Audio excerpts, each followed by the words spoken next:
Dad ఎక్కడికి వెళ్తున్నారు dad? ఈ రోజు నేను వాడో తేలిపోవాలి. ఆ అవినాష్ గారిని చంపైనా సరే అమ్మతోనే తిరిగి వస్తాను. డాడ్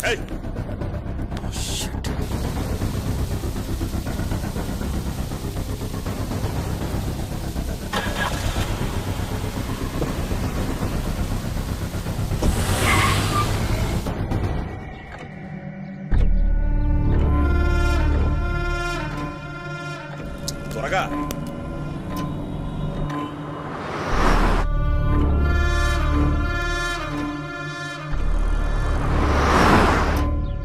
బాబాయ్ చెక్. టోటల్గా నీ కన్ను మంత్రి మీద పడ్డట్టుందే. ఎక్కడికి రా? ప్రపంచవ్యాప్తంగా ఎంతగానో ఎదురుచూస్తున్న అమూల్య అవినాష్ల ప్రేమ కథలో అవినాష్ వయస్సుకి సంబంధించిన సంచలనాత్మకమైన నిజం మీడియా ముందు చెప్పబోతున్న ప్రముఖ ఖగోళ శాస్త్రవేత్త ప్రొఫెసర్ గిరీష్ సోలంకి. చెప్పండి సార్, ఈ ఎమర్జెన్సీ ప్రెస్ మీట్ లో ఏం చెప్పదలుచుకున్నారు? అసలు అవినాష్ కథ నిజమేనా? ఈ అనంత విశ్వం ఎప్పటికప్పుడు కొత్తగా సవాళ్లు విసురుతూనే ఉంది. అలాంటి ప్రశ్నలకు జవాబే కెప్టెన్ అవినాష్. కొంచెం డీటెయిల్ గా చెప్తారా? అసలు డిఎన్ఏ మ్యాచ్ అవ్వడం ఏంటి? ఈ కథ 1971లో మొదలైంది. మనందరికీ భారత్ పాక్ మధ్య జరిగిన యుద్ధం మాత్రమే తెలుసు. కానీ అదే సమయానికి ఒక ఉల్కా భూమికి అతి సమీపం నుండి ప్రయాణిస్తుందని అంతరిక్ష పరిశోధన సంస్థ అప్పట్లోనే ప్రకటించింది. దాని పేరే జికారో.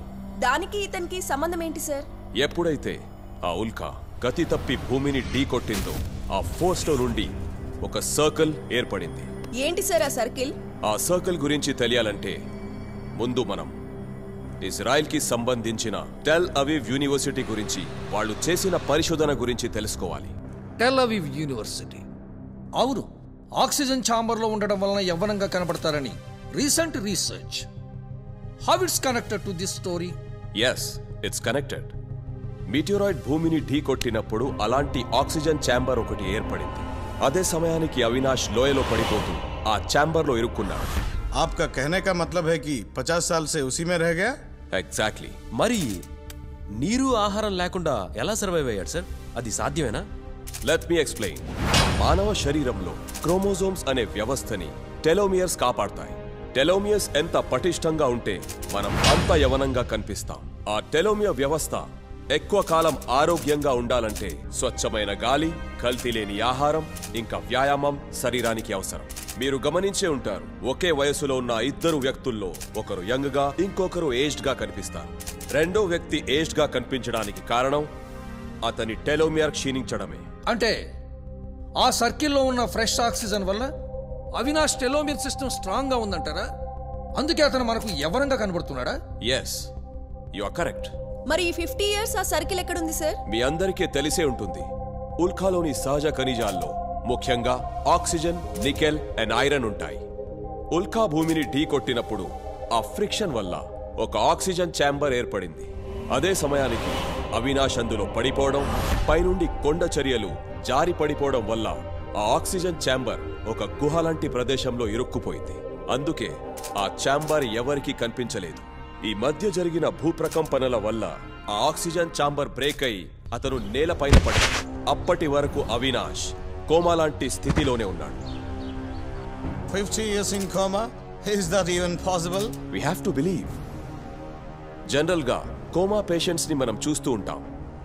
కొన్ని సంవత్సరాల పాటు ఆక్సిజన్ సిలిండర్స్ మీద బతికే ఉంటారు.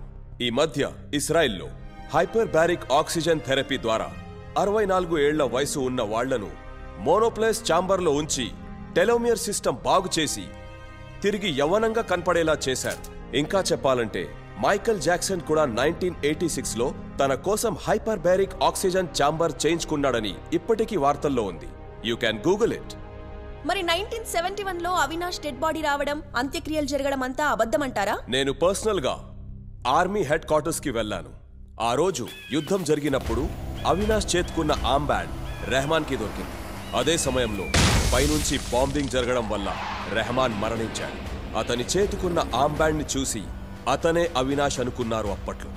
సో ఫైనల్లీ ఇతనే అవినాష్ అంటారు మీరు? నేనే కాదు, పంచభూతాలు కూడా ఎప్పటికప్పుడు అరిచి చెప్తూనే ఉన్నాయి, అవినాష్ బ్రతికే ఉన్నాడు.